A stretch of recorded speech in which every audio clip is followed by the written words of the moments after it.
আসসালামু আলাইকুম, আমি রুমা চলে এসেছি আবার একটা নতুন ভিডিও নিয়ে। তো আমার এই ভিডিওটা প্রথম থেকে শেষ পর্যন্ত দেখতে থাকুন, একদম স্কিপ করে যাবেন না। যারা আমার চ্যানেলে নতুন তারা আমার চ্যানেলকে সাবস্ক্রাইব করে পাশে থাকা বেল বাটনটি ক্লিক করে দেবেন। তো আজকে আপনাদেরকে আমি দেখাবো তাল ফুলুরি কীভাবে বানায়। তো প্লিজ আমার এই ভিডিওটা প্রথম থেকে শেষ পর্যন্ত দেখতে থাকুন, একদম স্কিপ করে যাবেন না। তো চলুন। তো এখানে তালটাকে আমি খুব ভালোভাবে চেঁচে নিয়েছি, আর তালের যেটাকে মাড়ি বলে সেটাকেও আমি খুব ভালোভাবে বাহির করে নিয়েছি। আপনারা চাইলে একটা ফুটো ঝুড়িতে এই তালের মাড়টা বাহির করতে পারবেন। তো এবার আমি তালের মাড়টাকে কিন্তু খুব ভালোভাবে গরম করে নিয়েছি। তারপরে এখানে নিয়েছি চালের গুঁড়ো। চালের গুঁড়ো আপনাদের ঘরে যদি না থাকে তাহলে রুল ময়দা দিয়েও আপনারা করতে পারেন।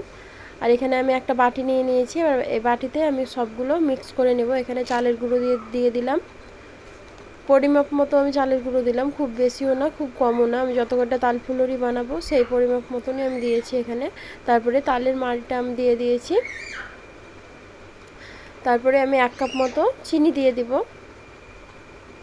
এই দেখুন, আপনাদের যে ফুলুরির পরিমাপটা থাকবে সেই পরিমাপে কিন্তু আপনারা চিনিটা দিতে পারেন। তো এবার আমি খুব ভালোভাবে মিক্স করে নেব এটাকে। তো আমি এক হাতে ক্যামেরা করছি আর এক হাতে মিক্স করছি, তো তার জন্য একটু অসুবিধা হচ্ছে। তো এক সাইডে আমি ক্যামেরাটাকে রেখে দেওয়ার পরে 2 হাতে আমি এইভাবে মিক্স করে নিলাম। এই দেখুন, এবার হাত দিয়ে আমি দেখাবো আপনাদেরকে। দেখুন, তাল ফুলুরি বানানোর জন্য কিন্তু আমার ব্যাটারটা খুব ভালোভাবে মিক্স করা হয়ে গেছে। এই দেখুন, আর তেলটা আমি আগে থেকে গ্যাসের উপরে গরম করতে দিয়েছিলাম। এবার এক এক করে আমি সব ফুলুরিগুলো ছেড়ে দেবো তেলের মধ্যে। আমার যতটা কড়াইয়ে আনবে আমি ততটা তাল ফুলুরি ছেড়ে দিয়েছি কিন্তু কড়াইয়ের মধ্যে।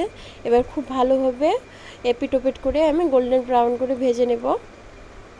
তো এই দেখুন, তলপিঠটা যতক্ষণ না হবে ততক্ষণ না আমি উল্টাবো না, নইলে কিন্তু ভেঙে যাবে। এবার তলপিঠটা কিন্তু পারফেক্টভাবে হয়ে গেছে, এবার আমি উল্টে পাল্টে নেব।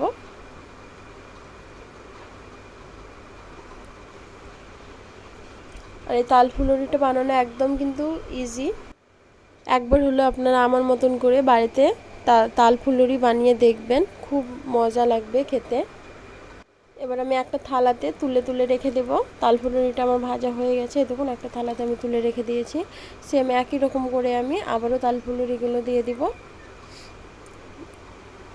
আর আমার যতটা কড়াইয়ে এঁটেছে ততটা আমি ছেড়ে দিয়েছি, দেখুন। এবার খুব ভালোভাবে এপিট ওপিট করে ভেজে নেব গোল্ডেন ব্রাউন করে। তো এগুলো আমার ভাজা হয়ে গেছে। এবার আবারও আমি আর এই দেখুন, তাল ফুলুরিগুলো কিন্তু দেখতে অনেক সুন্দর লাগছে, একদম গোল গোল হয়েছে, একটাও ছোট বড় কিন্তু হয়নি।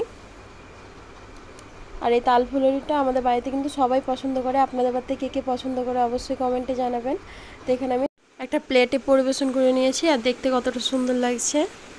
তা আমি এই ভিডিওগুলো একা একা শ্যুট করি। প্লিজ আমার এই ভিডিওগুলো অনেক করে আপনারা শেয়ার করে দিবেন, আপনাদের কাছে রিকোয়েস্ট। ভিডিওটি শেষ পর্যন্ত দেখার জন্য আপনাদেরকে অসংখ্য ধন্যবাদ। আপনারা ভালো থাকুন, সুস্থ থাকুন। আসসালামু আলাইকুম, দেখা হবে অন্য কোনো একটা নিউ ভিডিওতে।